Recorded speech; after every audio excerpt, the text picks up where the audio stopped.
Hello everyone, welcome to your own classes, Maruti classes. मैं दीपिका। हम business studies हमने start की थी। आज का जो टॉपिक रहेगा वो रहेगा फॉर्म ऑफ बिजनेस ऑर्गेनाइजेशन। हमने लास्ट वीडियो में पढ़ा था बिजनेस क्या चीज होती है, बिजनेस के बारे में मीनिंग डिस्कस किया था, उसका उसके फीचर्स, उसकी मेरिट्स डीमेरिट्स डिस्कस की थी। फिर उसके बाद मैंने बताया था कैरेक्टरिस्टिक्स फीचर सब क्या सेम होते हैं, लिमिटेशंस किसको बोला जाता है। फिर हमने नेक्स्ट सीरीज में प्रोफेशन किया था। अब जो हमारी ये न्यू सीरीज है इसमें हम करेंगे forms of business organization. Form of business organization अब देखो क्या होता है। सबसे पहले हमें बिजनेस पता चल गया कि बिजनेस क्या चीज है। बिजनेस क्या चीज है बेसिकली आप एक बार रिमाइंड करिए जो मैंने आपको पहले बताया था। बिजनेस क्या है? बिजनेस एक ऐसी एक्टिविटी है जो रेगुलर बेसिस पे हम करते हैं, प्रॉफिट अर्न करने के लिए करते हैं, अपनी नीड्स को सेटिस्फाई करने के लिए करते हैं। ये तो हो गया बिजनेस। बिजनेस कई तरह का होता है, हमने बोला एम्प्लॉयमेंट में भी चला जाता है, प्रोफेशन में भी चला जाता है और बेसिक एक्टिविटीज में भी आ जाता है। अब हम पढ़ेंगे जो फॉर्म्स ऑफ बिजनेस ऑर्गेनाइजेशन है कि जो बिजनेस ऑर्गेनाइजेशन हम करते हैं तो वो बिजनेस ऑर्गेनाइजेशन किस किस तरह की होती है, क्या क्या होता है। कहने का मतलब है जो ये फॉर्म्स ऑफ बिजनेस ऑर्गेनाइजेशन एक यूनिट में तो आपके पास छोटा छोटा बेसिक टॉपिक ही आएगा, उसके मीनिंग आएगा, उसके मेरिट्स डीमेरिट्स के बारे में डिस्कस किया जाएगा।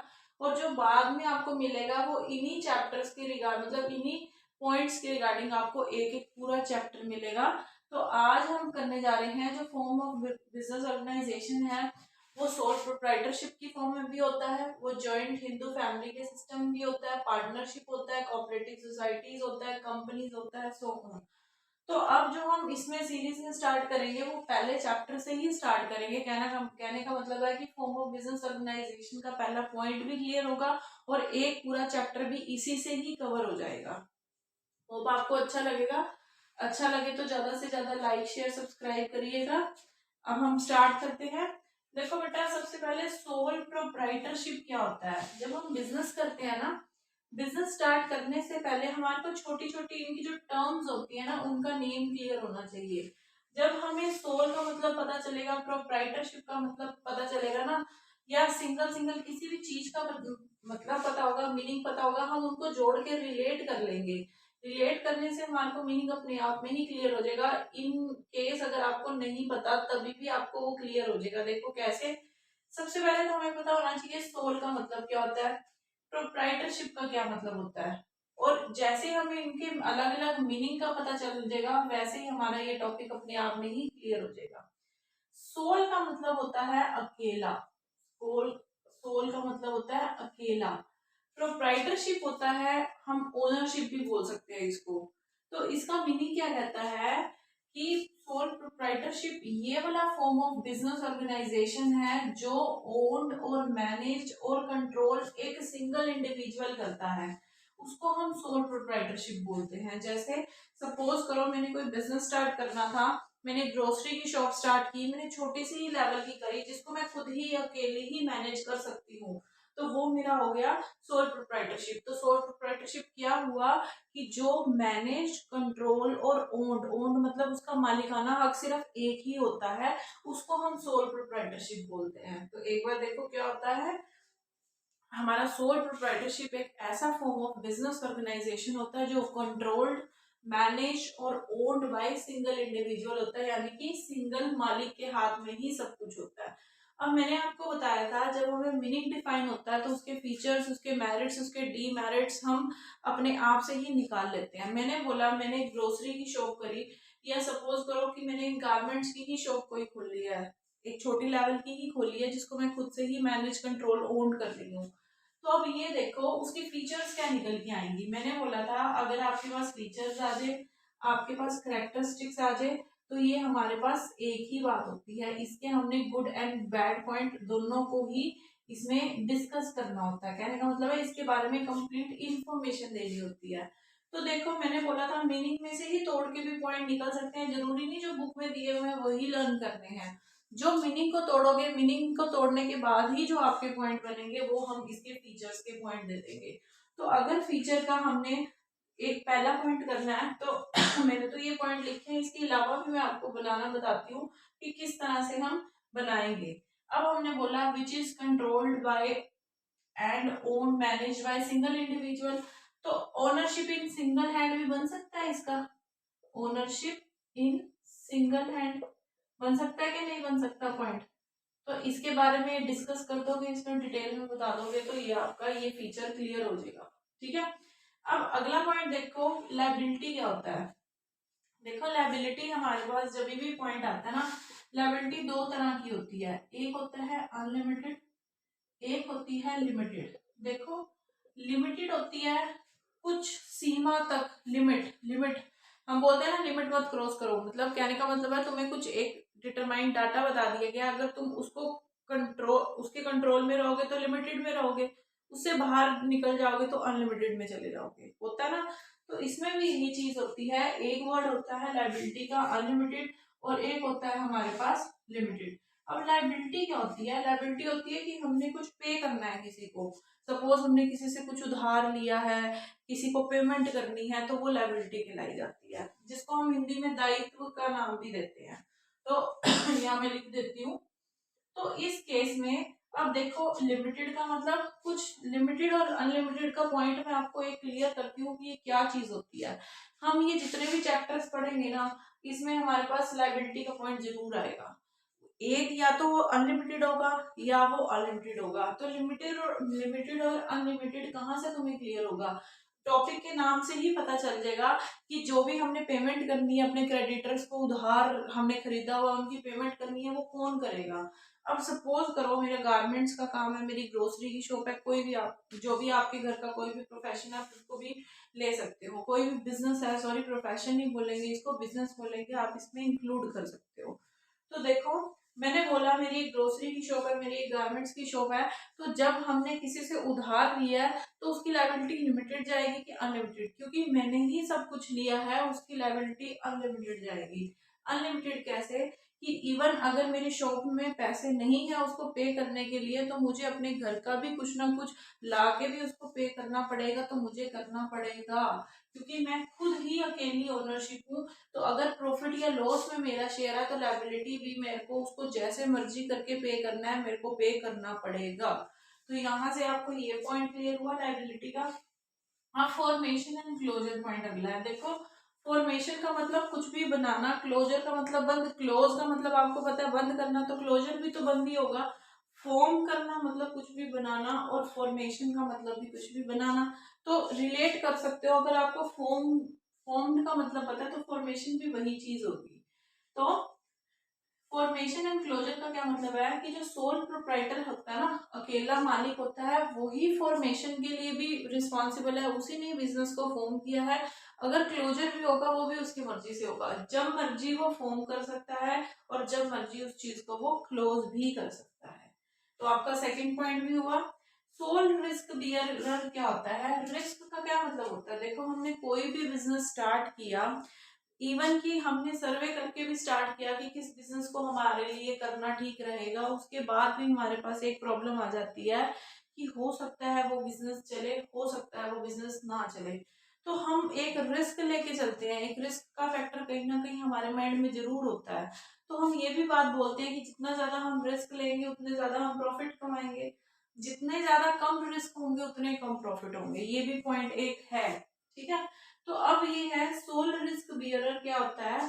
सोल का मतलब अकेला, अगर कोई रिस्क भी लिया ना उसको उसने बियर भी अकेले करना है। मैं या आप, अगर मैंने स्टार्ट किया, आप या आप कोई मेरी हेल्प करने नहीं आएंगे, उसको जो क्लियर करना है ना रिस्क को, अगर प्रॉफिट हो रहा है वेल एंड गुड, अगर वो रिस्क में जा रहा है या मेरे को कोई नुकसान हो रहा है तो उसके लिए मैं अकेला ही रिस्पॉन्सिबल हूँ।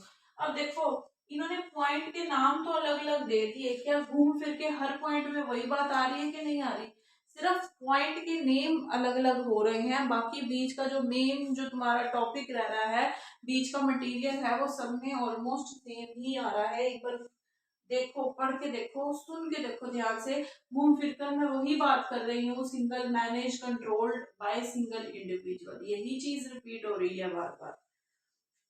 अब है नो सेपरेट एंटिटी का क्या मतलब हुआ, कि जो बिजनेस ट्रेडर और बिजनेस है वो अलग नहीं है। अगर बिजनेस मेरा है, मैं ट्रेडर हूं, तो हम दोनों एक ही हैं। बिजनेस अलग नहीं है, ट्रेडर अलग नहीं है, दोनों एक ही चीज है। तो इसमें आ सकता है नो सेपरेट एंटिटी, मतलब अलग की कोई पहचान नहीं है इसमें। अब है ये हमारे तो इसके पॉइंट हो गए फीचर्स के, हमने इसमें अच्छे पॉइंट बुरे पॉइंट दोनों बता दिए, कहने का मतलब है इसके बारे में पूरी इंफॉर्मेशन दे दी। अब हम इसके बारे में इसकी मेरिट्स को पढ़ते हैं। अब मेरिट्स में हम इसके गुड पॉइंट्स निकाल लेंगे और लिमिटेशंस में हम इसके बैड पॉइंट बना देंगे। आपकी बुक में जो पॉइंट है वो भी आप कर सकते हो, अगर किसी पॉइंट में प्रॉब्लम है तो आप कमेंट में मेंशन करिए, हम उसको डिस्कस करेंगे। और यहाँ जो नहीं लिखे हुए हैं यहाँ से भी आप ले सकते हो कि जो यहाँ से गुड पॉइंट लग रहे हैं वो मैरिट्स में चले जाएंगे, जो बैड पॉइंट लग रहे हैं वो हम लिमिटेशंस में ले लेंगे। देखो मैरिट क्या होती है, क्विक डिसीजन मेकिंग। देखो नॉर्मल सी बात है, एक सिंगल इंडिविजुअल है, सपोज मैं ही हूँ, मैंने काम शुरू किया, मुझे पता है मैंने क्या करना है कैसे करना है, मुझे किसी की परमिशन लेने की जरूरत नहीं है, मुझे किसी की रिकमेंडेशन की जरूरत नहीं है, मैंने खुद डिसीजन लेना है तो मैं क्विक से डिसीजन ले लूंगी। आज मैंने सोचा इवन कि अभी से इम्प्लीमेंट भी मैं कर सकती हूँ उस चीज को। तो हम कह सकते हैं कि इस सोल प्रोप्राइटर के बिजनेस में क्विक डिसीजंस होती हैं। ठीक है, अब अगला पॉइंट है शेयर इन ऑल प्रॉफिट। अब यहाँ लॉसेस लॉसेस भी यहाँ लॉस भी आ सकता है, बट लॉस मैंने यहाँ इसलिए मेंशन नहीं करा क्योंकि मेरिट की बात हो रही है, तो लॉस आप इसमें मेंशन कर सकते हो क्योंकि इसका बैड पॉइंट हो सकता है। देखो कैसे, शेयर इन ऑल प्रॉफिट। अब एक हमारा बिजनेस का ट्रेडर है, इसका सोल प्रोप्राइटर का काम कर रहा है, उसको बहुत उसने बिजनेस स्टार्ट किया, उसने इस लेवल का बिजनेस स्टार्ट किया कि उसको प्रॉफिट ही प्रॉफिट हो रहे हैं। तो नॉर्मल सी बात है वो उसका, अगर वो खुद ही मैनेज कर रहा है, खुद ही ओन कर रहा है, कंट्रोल कर रहा है, तो जितना भी प्रॉफिट है वो भी उसी का है, किसी को नहीं उसको पे करना। ठीक है, तो ये हो गया शेयर इन ऑल प्रॉफिट। अब है लेस कैपिटल रिक्वायर्ड। अब देखो अगर काम एक पर्सन ने करना है तो वो काम किस लेवल का करेगा, वो सिर्फ उस लेवल का काम करेगा जितना वो खुद से मैनेज कर पाए।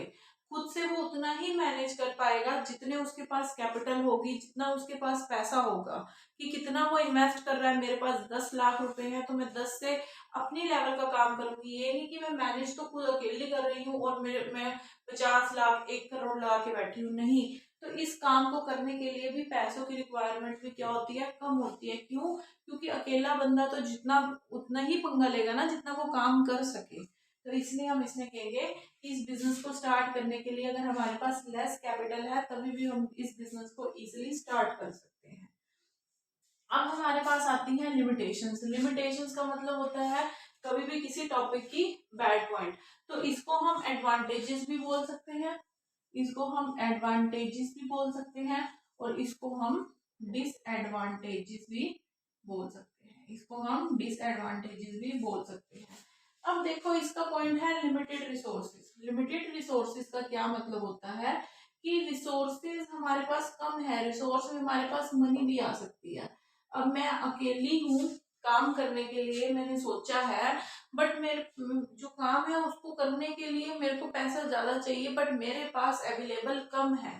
तो ये हमारी इसकी बैड पॉइंट होगी, क्योंकि एक पर्सन है, नॉर्मल सा पर्सन, देखो सोल प्रोप्राइटर सिर्फ लिमिटेड मनी वाला ही स्टार्ट करेगा। जिसके पास बड़ा पैसा होगा तो नॉर्मल सी बात है वो कोई पार्टनरशिप में या किसी कंपनी में इन्वेस्ट करेगा और वो चीज स्टार्ट करने की कोशिश करेगा।